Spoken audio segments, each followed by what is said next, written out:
பாலும் தெளிதேனும் பாகும் பருப்பும் இவை நான்கும் கலந்துனக்கு நான் தருவேன். கோலம் செய் துங்கக் கரிமுகத்து தூமணியே, நீ எனக்கு சங்கத் தமிழ் மூன்றும் தா. சிவாய நம.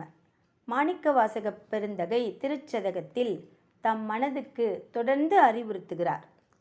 பரவுவார் இமையோர்கள் பாடுவன நால் வேதம், குரவுவார் குழல் மடவாள் கூறு உடையால் ஒரு பாகம், விரவுவார் மெய் அன்பின் அடியார்கள் மேன்மேல் உன் அரவுவார் கழலிணைகள் காண்பாரோ அறியானே அப்படிங்கிறார்.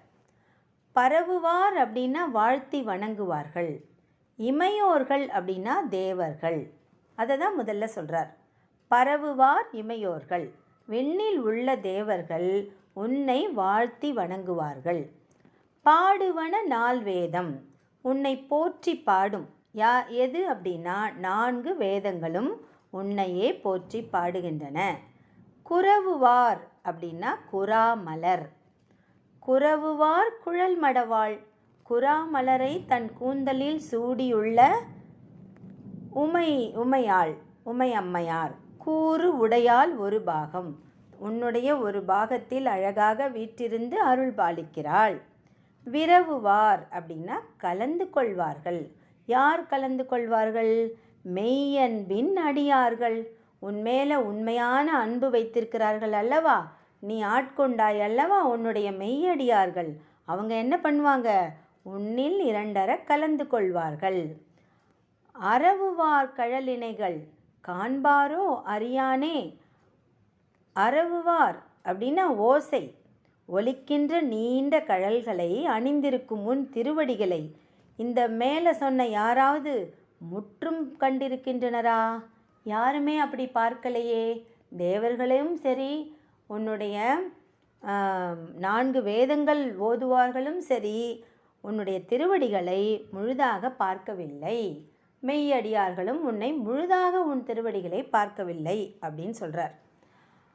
அதுக்கு ஆசா ஞானசம்பந்தம் ஐயா என்ன சொல்கிறாங்க அப்படின்னா, விண்ணுலகில் தேவர்களும் வேதங்களும் மண்ணுலகில் மெய்யடியார்களும் இறைவனை பாடி புகழ்கின்றனரே தவிர அவங்களுடைய காட்சிக்கு அப்பாற்பட்டவனாக இருக்கிறார். ஆனால் உமையம்மையின் ஒரு கூறாக திகழ்கிறார் அப்படின்னு சொல்கிறார்.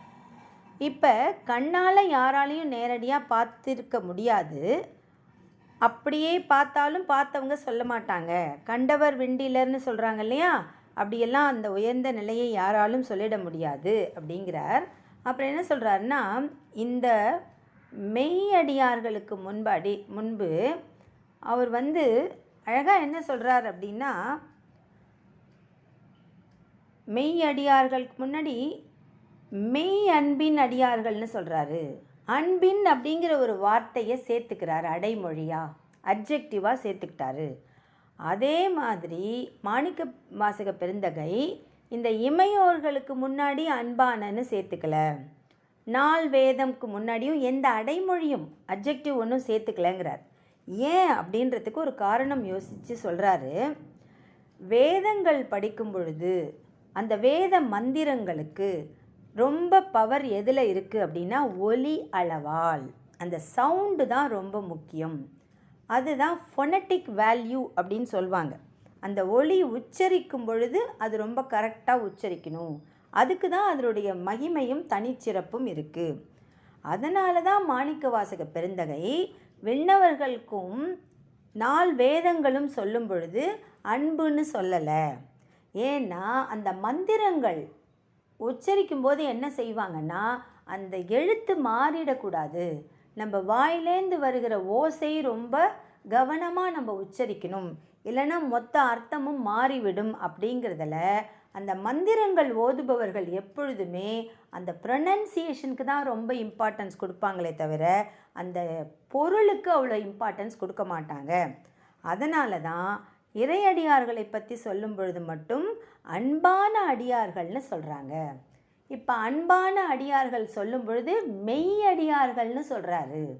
இவங்க உண்மையான அடியார்கள். இவங்க இந்த வார்த்தைகளுக்கோ இந்த ஒலிக்கோ இந்த பொருளுக்கோ பெரிய அளவில் இம்பார்ட்டன்ஸ் கொடுக்காம தன்னுடைய அன்புக்கே பிரதானமாக தன்னுடைய ரொம்ப இம்பார்ட்டன்ஸை கொடுப்பாங்க.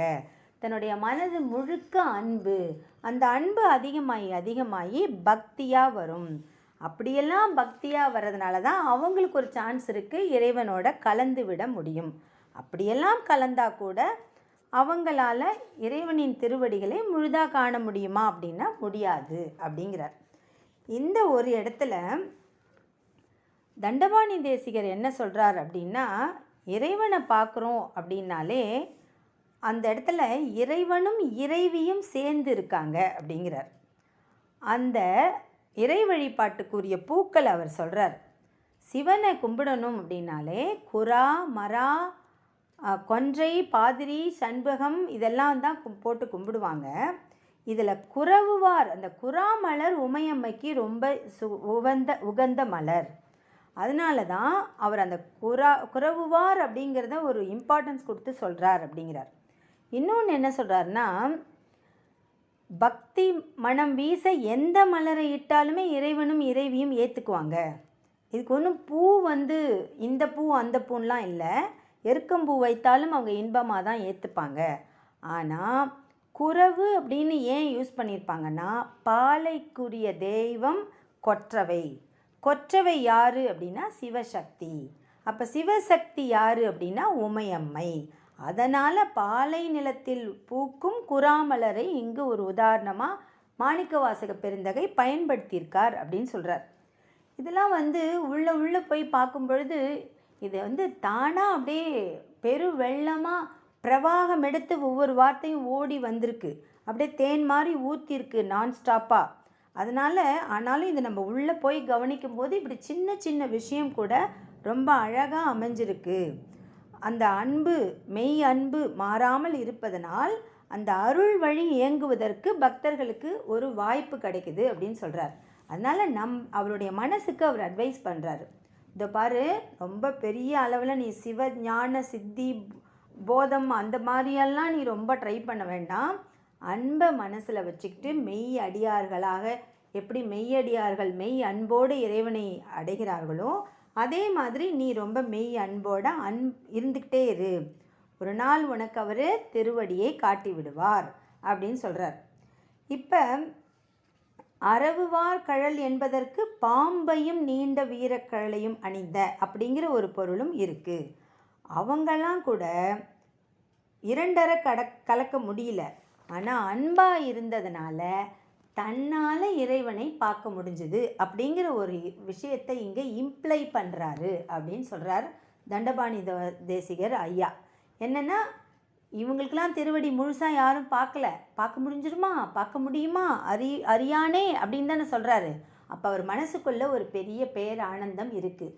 என்ன, விண்ணவர்களாலும் பார்க்க முடியல, 4 வேதங்கள் பாடுவங்களாலும் பார்க்க முடியல, அழகான அன்பான மெய் அடியார்களாலும் பார்க்க முடியல. ஆனால் உனக்கு எவ்வளவு கருணை இருந்திருந்தா கீழே இறங்கி குருந்தை மரத்தடியில் திருப்பெருந்திரையில் உன்னுடைய அழகான திருக்கழல்களை எனக்கு காட்டி அருள் செய்தாயே அப்படின்னு ஒரு நன்றி உணர்ச்சியோடு இந்த பாட்டை பாடுறார். தன் மனத்துக்கு அறிவுறுத்துகிறார். நம்ம கஷ்டப்பட்டு வேதங்கள்லாம் பாடணும்னு அவசியம் இல்லை. நம்ம ஈஸியாக என்ன பண்ணலாம், மனசு முழுக்க அன்பாக இருந்தோம்னா முன்பு ஒரு முறை நமக்கு அந்த இறைவன் பேரருளை அளித்தான் அல்லவா, அது மாதிரி திரும்பவும் நமக்கு அளிப்பான் அப்படிங்கிற ஒரு அட்வைஸை தன் மனதுக்கு கொடுக்கிறார் மாணிக்கவாசக பெருந்தகை. நாமும் நம் மனம் முழுக்க இறைவனுக்காக மெய் அன்பை கொள்வோம், அவன் திருவடிகளை அடைவோம், அவன் பேரருளை பெறுவோம். திருச்சிற்றம்பலம், திருச்சிற்றம்பலம், திருச்சிற்றம்பலம்.